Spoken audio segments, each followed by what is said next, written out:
asterisk, listen, this moment, this is a big one. The avoidant in your life, they've been running from connection, running from vulnerability. But here's the thing. When they finally take the lead, when they stop hiding and start stepping up, it's not some grand gesture. It's not fireworks. It's subtle. It's small. And if you're not careful, you'll miss it. But here's the most important part. When they begin to lead, you can't smother that spark. You have to let it grow. You have to give them the space to step forward without pulling them back into your old patterns of fear and doubt. So I'm here to tell you this. You can't lose yourself in the process. Don't shrink back. Don't shrink down. The key to making this work, to really letting this moment be transformative for both of you, is keeping yourself in the process. You've done the work to get here, and now you can allow them to lead, but only if you can keep your center. And that's what we're going to talk about today. How to allow them to step forward without losing yourself. Because when they lead, you get to lead too. But the question is, how do you do that without getting swept away by their fear, their distance, and their tendency to pull back when things feel real? It starts with trust. Trusting them to lead and trusting yourself to stay grounded while they do. Asterisk. Asterisk. So let's pause for a second and really take a look at the avoidant. This person you've been waiting for to finally step up and lead. But here's the truth about them. They've been running from intimacy their entire life. And it's not because they don't want it. It's because they don't trust it. For an avoidant, connection isn't an opportunity for love. It's a potential for loss. Their fear is not just about opening up. It's about losing themselves. Losing their autonomy, their freedom, their sense of control. Here's the thing about avoidance. They've been conditioned to believe that closeness equals pain. And that pain comes in many forms. They were abandoned, rejected, maybe even criticized or invalidated. And that's why they built these walls. That's why they keep their distance. The defense mechanism they developed to protect themselves became their identity. It's their shield, their armor. So when they start to show up differently, when they start to lead, it's because something inside them is beginning to shift. This is not just a change in behavior. This is a psychological breakthrough. But it's subtle. It's not the loud, dramatic, I'm all in declaration you might expect. No, when an avoidant starts to lead, you'll feel it in their actions, not their words. It will be a small decision here, a shift in how they handle emotions there. They're testing the waters. They're seeing if they can lead while still keeping their identity intact. Because here's the truth. They want connection more than anything, but they've been so conditioned to run from it that it feels dangerous. So when this happens, you've got to know this. They're not doing it for you. They're doing it because they feel safe enough to trust the process.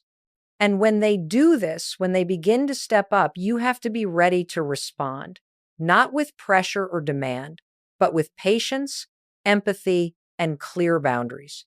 This is a huge moment. This is the beginning of something real, but it's delicate. If you rush in and try to take control or make them perform in a certain way, you'll sabotage the whole thing. The key here is giving them the space to lead while making sure you keep your own autonomy intact. Because yes, they've been running from intimacy, but they've also been running toward it, toward the courage to stay in a relationship, even when it feels like they're losing themselves. They just need someone who understands that and someone who doesn't chase them, but invites them in with calm and consistency. Asterisk, asterisk. Now, let's talk about recognizing when they are ready to lead. This is crucial. You might have been waiting for them to make some grand gesture, to step up in a huge, flashy way, but I'm here to tell you that's not how it works with an avoidant. It's subtle, it's gradual, and you have to know the signs when they begin to make the shift. First, look for the initiations. You'll notice them start to make decisions, small ones at first. Maybe they ask you to pick the restaurant, or they suggest plans for the weekend without you prompting them. And when they do this, don't go overboard in your reaction. Acknowledge it calmly, but don't drown it in praise. They need your acknowledgement, but they don't need your overcompensated approval. This is the first sign. They're taking charge. The walls are still there, yes, but they're starting to make choices in ways that weren't happening before. It's small, but it's a shift. They're testing the waters and they're looking to see if they can still be themselves while showing up for you. Second, look for when they start to become present. Avoidants have a tendency to disappear when things get real. They retreat into their silence or detach emotionally. But when they begin to lead, they'll stay engaged longer. They won't just withdraw the moment things get difficult or uncomfortable. They'll stick around, and you'll see them start to work through discomfort rather than run from it. This could be in small ways, like staying on the phone longer or continuing the conversation after an argument. In the past, they might have shut down or gone silent for days, but now they're willing to stay present, and that's a big deal. Third, look at their vulnerability. Now, this one is tricky. Avoidants don't love to show weakness. They've spent their whole lives believing that vulnerability is dangerous. But when they start to lead, you'll see them become slightly more open. They might not spill their soul all at once, but they'll begin to offer small windows into their inner world, a fleeting confession, a personal story, or even just an acknowledgement of their own feelings. This is huge because it means they trust you enough to stay in the relationship, even when it requires emotional exposure. The vulnerability isn't grand, but the fact that they're showing up in this way at all is a breakthrough. And here's a final sign they'll start to ask questions. For someone who's been avoidant, this is a major shift. The avoidant who once distanced themselves will start to show interest in your feelings, your day, your dreams. They might ask how you're doing, what's been on your mind, or what you want for the future. And when they ask these questions, don't rush to answer. Let them sit with the question.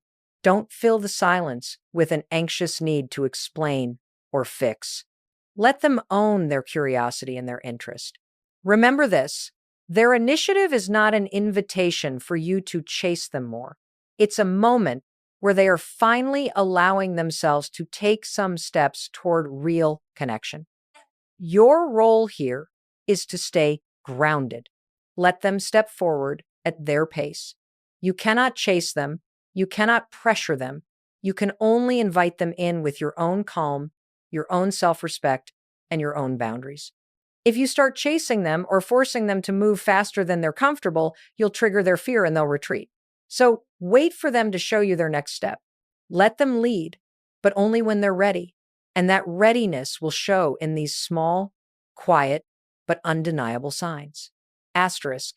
The tone should be compassionate and steady, almost like a deep conversation with a friend who needs to hear the truth, but also needs the reassurance that everything will be okay. Mel Robbins is setting up a crucial foundation here, explaining why emotional safety is not just a nice to have, but a prerequisite for the avoidant to be able to lead effectively. Asterisk. All right, so we've covered these subtle signs that the avoidant is starting to make a shift. But here's the thing. All those signs will mean nothing if there's no emotional safety. Without that foundation, none of this works. And that's why this next part is crucial. If you want them to step up, you need to make sure they feel safe enough to do so. Now, when I say emotional safety, I'm not talking about some vague concept. I'm talking about real, tangible safety, the kind of safety where they feel they won't be judged, criticized, or pressured for being human. You see, avoidants often live in this state of emotional alertness. They've been hurt before, they've been let down, ignored, or made to feel small by the people who were supposed to love them. So they build walls, not because they don't care, but because they're terrified of being hurt again.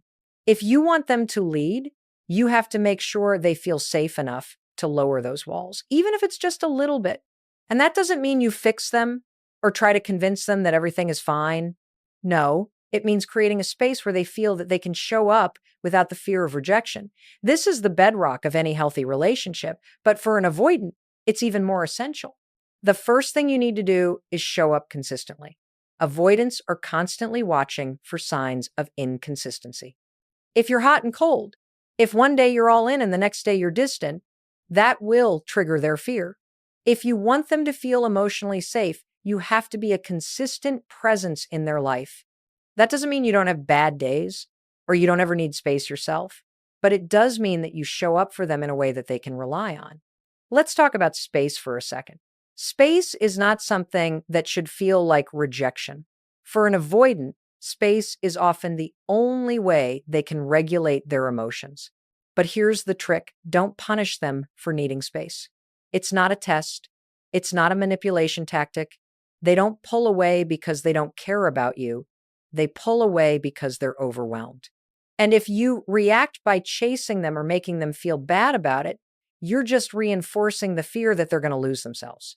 So instead, give them space with understanding. When they pull away, don't make it mean something bad. Make it mean they need time to process. And I respect that. This is part of creating safety, understanding their needs, without taking it personally. Now let's talk about calmness. One of the most important ways you can create emotional safety is by embodying calmness, even in difficult moments. When the avoidant pulls away, or when they start showing signs of fear, you have to stay grounded. If you react with anxiety, if you chase them or try to fix them, you're adding to their emotional chaos. But if you remain calm, if you sit with your own discomfort without reacting, you give them a chance to come back to themselves. Being calm doesn't mean being passive. It means showing up with intention and staying rooted in your own emotional security. They need to feel like they're not going to lose themselves in your presence. That's how they start to trust you, when they realize that they can be themselves with all their flaws, and you're not going anywhere. And here's the big one: patience. It takes time to undo years of emotional self-protection. If you're waiting for some quick breakthrough, you'll miss the point. Real emotional safety doesn't come in a moment. It's built over time, in the way you respond, in the way you show up, and in how you handle the inevitable moments of tension. The truth is, the avoidant wants to step up. They want to be close, but they can't do it if the ground is constantly shifting beneath them. They need to know that when they take the risk to lead, they're not going to be punished for it. They need to know that they won't lose themselves in the process. And that's where you come in. By being steady, by respecting their need for space, and by showing up with calm and consistency, you give them the foundation they need to step forward. And as they begin to step forward, you will notice something incredible happening. They won't be doing it for you. They'll be doing it for themselves. They'll be doing it because they finally feel safe enough to trust the process. And asterisk, now that we've laid the foundation of emotional safety, let's talk about how to encourage them to lead without sabotaging the process. Here's the truth. When they begin to step forward, it's small. It's delicate. But you've got to know how to respond, or you risk derailing everything. That's where the 3S framework comes in. This framework is simple, but it's powerful. It's not just about giving them permission to lead. It's about giving them permission to trust themselves as they take the lead. So here's how it works. Yes to responsibility. The first yes is all about giving them the responsibility to make decisions and lead in small ways. But listen closely here. This doesn't mean you're abdicating responsibility or giving up your own power. No, you're simply creating the space where they can step up. Let them make the decisions. Let them choose the plans, decide the timing, or pick what you do next. Don't step in and fix things or try to help unless they ask for it. You're not here to lead for them. They need to take that first step, and they need to feel like it matters. Let them own it. When they see you trust them with responsibility, it begins to shift the dynamic. They'll feel more empowered, more confident in their ability to lead. And this doesn't mean perfection. It means you accept their decisions as part of the process, no matter how they turn out. The more you let go of control, the more they'll begin to trust themselves to take responsibility. Yes to vulnerability. The second yes is yes to vulnerability, and this is a big one. For the avoidant, vulnerability is terrifying. It feels like danger to them. But here's the magic. When they step up to lead, they are going to be asked to be a little more vulnerable than they're used to. And here's where you come in. You've got to let them be vulnerable without fixing them. You don't have to make grand gestures to make them feel safe. You just need to accept their vulnerability without judgment. If they open up about a fear, a worry, or a hesitation, don't rush to reassure them or correct their feelings. Instead, say something like, I hear you. I understand why that's scary. I'm with you in this. Vulnerability is how we build trust. It's how we create real connection. If you shut down their vulnerability with solutions or dismissiveness, you shut down the process of them learning how to lead. But if you embrace it and give them room to open up, that's when real emotional growth begins. Yes to imperfection. The final yes is the hardest one for most people. Yes to imperfection. When an avoidant begins to lead, they will mess up. They will make mistakes. They will falter. But you've got to allow them that. They need to know that it's okay to fail. They need to know that they don't have to be perfect to be worthy of love and connection. Here's what happens when you let them make mistakes. They start to trust themselves more. They stop worrying about getting it wrong, and they start trusting their own instincts. But here's the critical part. When they mess up, you've got to be there with understanding, not judgment. You don't need to fix it. You don't need to point it out. You simply need to say, it's okay. We're in this together. This doesn't mean letting them off the hook for behavior that's hurtful, but it does mean giving them room to grow. You can hold them accountable without making them feel like a failure. Imperfection is the key to evolution. When they realize that they can take risks and still be loved and accepted, they'll take more and more steps toward leadership without fear. Asterisk. All right, let's talk about when to let go and truly let them lead. This is the part where things get tricky because you might be feeling like I've waited long enough, I've been patient enough. Shouldn't I be seeing more of this leadership? But here's the thing, leadership is not something you can just demand. When they start taking the reins, you have to give them the space to figure it out. This is where trust comes into play.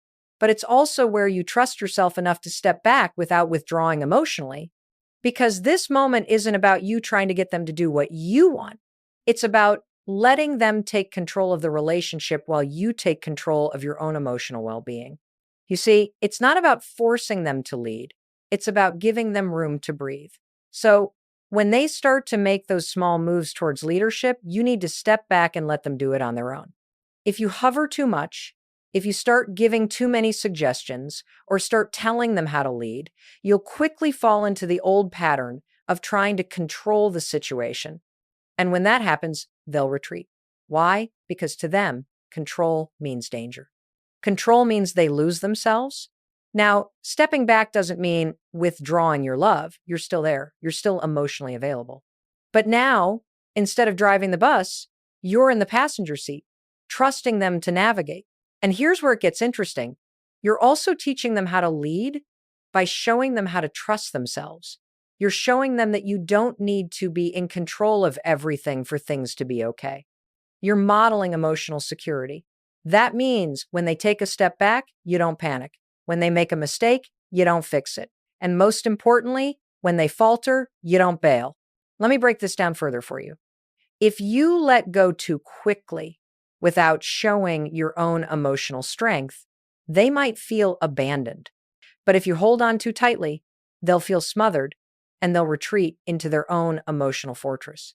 You have to find the sweet spot, the balance between trusting them to lead and maintaining your own emotional independence.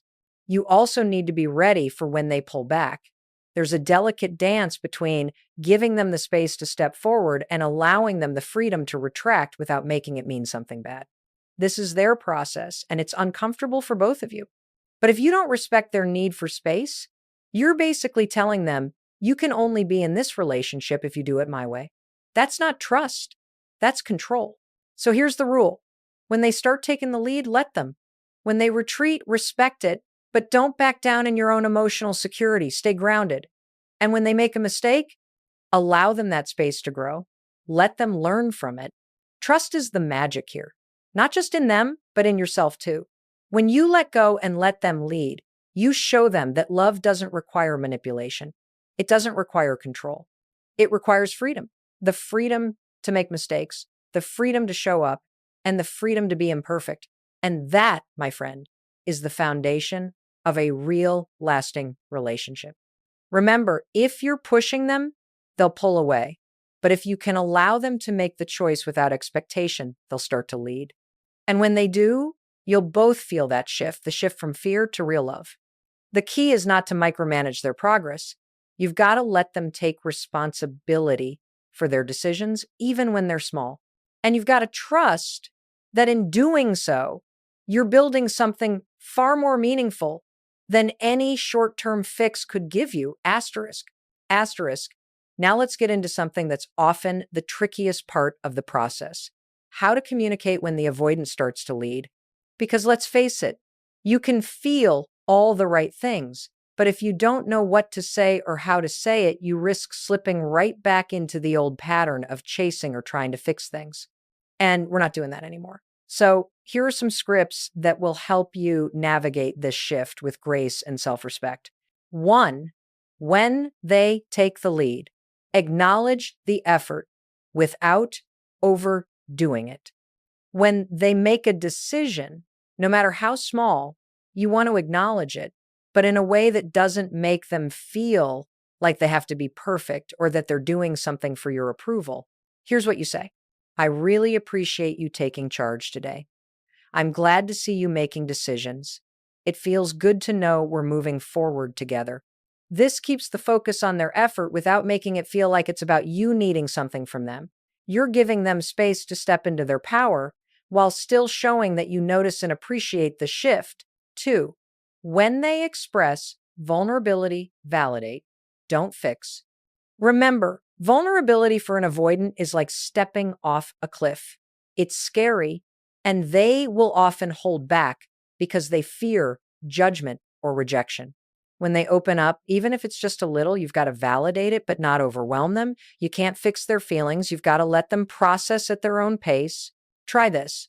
I'm really grateful you're sharing that with me. I can see how much it matters to you. I'm here for you no matter what. What you're doing here is acknowledging their vulnerability as a strength. And you're letting them know that you're not going anywhere.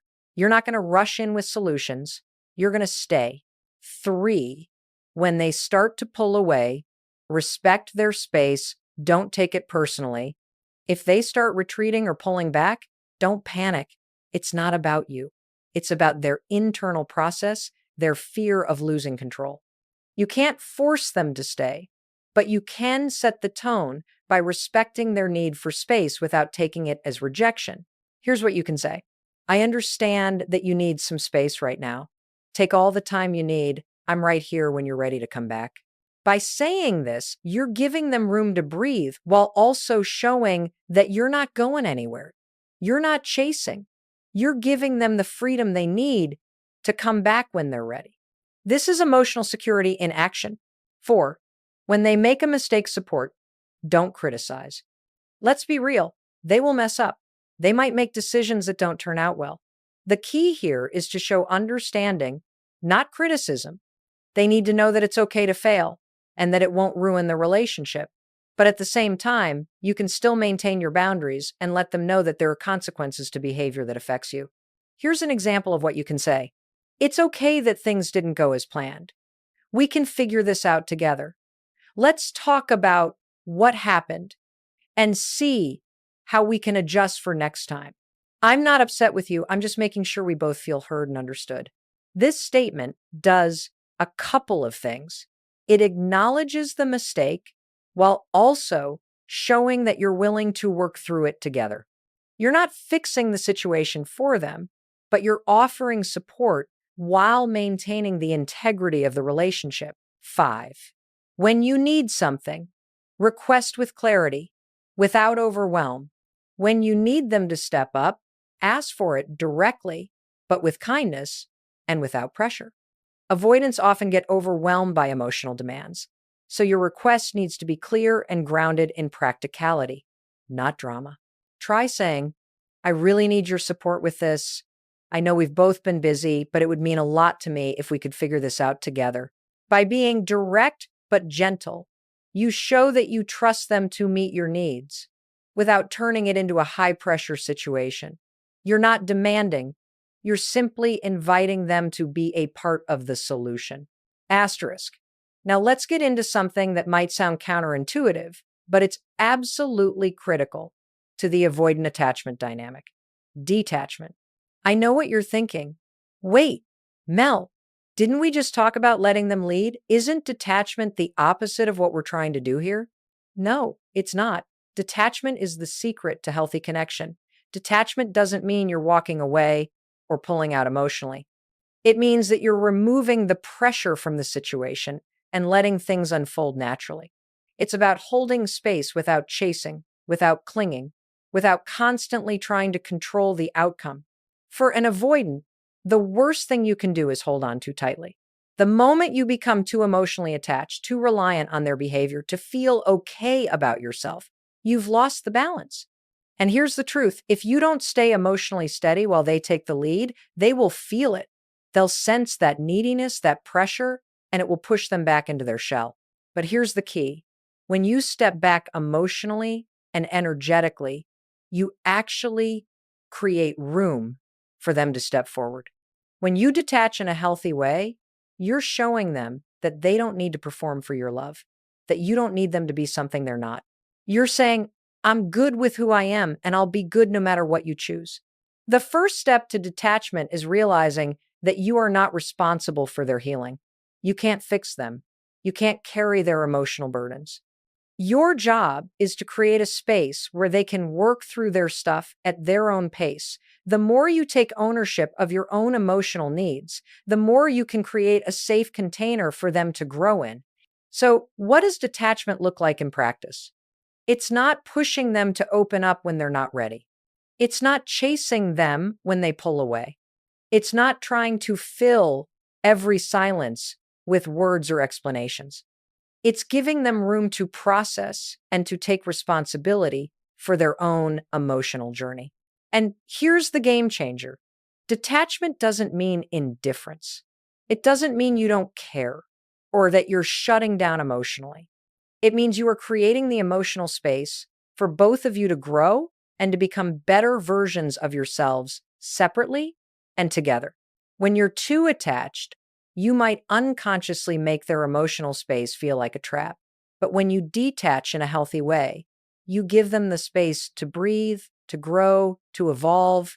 You're saying, I trust you enough to handle this on your own, and I trust myself enough to not need to control the outcome. Now, you might be thinking, but what if they don't come back? That's where the true test of detachment happens. True detachment is about showing them that you don't need their approval to feel complete. It's about showing them that their absence doesn't diminish your worth or your happiness. If they come back, great. If they don't, that's okay too, because your emotional well-being isn't tied to them. And this, my friend, is the magic of detachment. When you show up without the pressure, they'll often feel the weight of their own distance. They'll begin to sense the space that's been created, and that space is often what allows them to step forward. The moment they realize they don't have to protect themselves from you anymore, the dynamics begin to shift. But here's the key: don't detach out of spite or anger. Detachment should never come from a place of frustration or wanting to punish them. It has to come from a place of self-respect, self-love, and emotional clarity. Remember, when you detach, you're not leaving them. You're creating freedom for both of you. You're trusting the process and allowing them to take the lead when they're ready, not out of obligation, but out of true desire to step into a healthier relationship dynamic. And you're trusting yourself enough to not need them to complete you.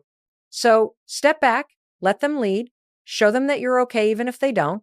Let them feel what it's like to come back to you when they're ready, not because they have to, but because they want to.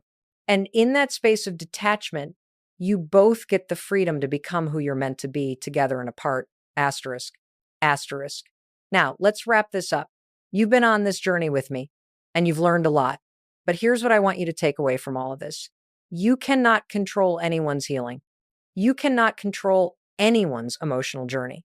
The only person you can control is you. When you give someone the space to lead, when you stop chasing, when you stop trying to fix them, what you're really doing is empowering them to show up fully as themselves. And when you stop chasing, when you stop forcing the connection, you're giving yourself the space to grow too. You're not waiting for someone else to change. You're changing too. I know. It's tough. You've probably been waiting for the avoidant in your life to finally step up, to finally lead. But the real question is, are you ready to let them lead without losing yourself in the process? Are you ready to step into a space of true emotional power where you don't need them to complete you? Where you trust your own value enough to let them take the reins, even if they fumble along the way? Because that's what this whole process is really about. Empowerment, not control. It's about showing up for yourself and showing up for the relationship, but never at the expense of your own emotional integrity. Empowerment means that you're not looking for validation in the wrong places. You're not looking for approval from someone who is still learning how to trust themselves. You're showing up because you believe in the process, you believe in healthy growth and mutual respect and emotional safety. You see, when you step back, you're not backing down. When you give them space, you're not abandoning them. You're showing them that love doesn't need to be a battlefield. Love is freedom. Love is respect. Love is about knowing that you don't have to lose yourself in someone else, and they don't have to lose themselves in you. So I want you to ask yourself, can you trust the process enough to allow the avoidant to lead?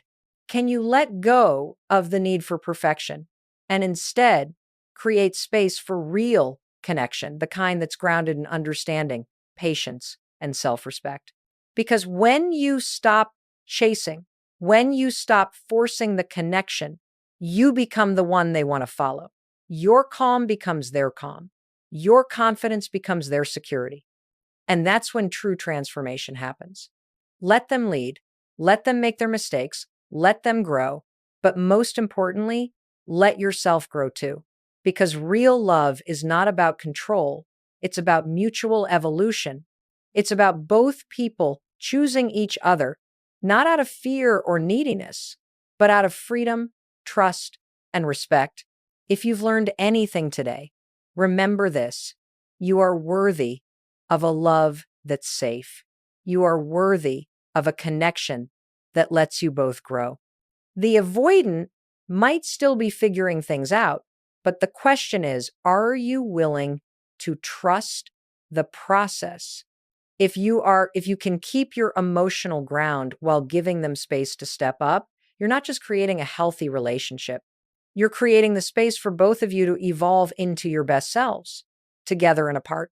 And that, my friend, is the real power of love. It's about choosing each other while still choosing yourself. So step back, let go, and trust. Because the true power in any relationship, whether you're leading, following, or growing together, comes from empowerment, not control.